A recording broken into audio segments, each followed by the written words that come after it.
The extremely high tax rate on sports betting in New York may make it difficult for companies, such as DraftKings and FanDuel. New York last week became the largest state to embrace online sports betting.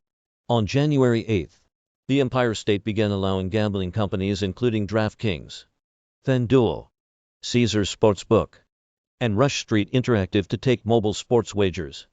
5 more operators are slated to enter the market ahead of the Super Bowl, the most bet-on event in the US.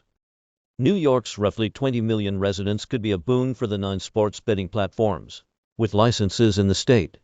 But its sky-high tax rate on gambling revenue will make it a more challenging market for operators than others like New Jersey. New York's 51% tax rate is among the highest in the nation, tied with New Hampshire. Robert Linehan, a sports betting regulatory reporter for XLMedia's Elite Sports NY.com, told Insider, "That'll make it harder for operators to profit off their customer bases in the state," said Jason Ader, CEO of Spring Owl Asset Management and 26 Capital Acquisition Corp. "Everybody wants to be in New York because it's a trophy market in terms of the size of the state and its importance. But the tax rate is really prohibitive," Ader said. "It's very hard to make money in sports betting. Put 51% tax rate on it and it's maybe a bit more like a fool's gold rush than a gold rush. Sports betting is generally not yet a profitable business in this. Companies are spending heavily on marketing and promotions to acquire customers.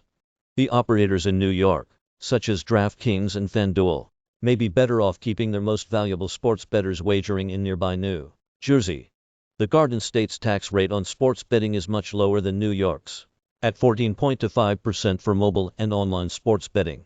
And some avid New York-based gamblers have already been crossing state lines to place their bets there legally, since New Jersey regulated online sports betting in 2018. The New York sports books may be incentivized to focus their marketing and promotions on casual and first-time bettors, and encourage the whales and sharps to stay in New Jersey. Read more about how New York could impact the sports betting industry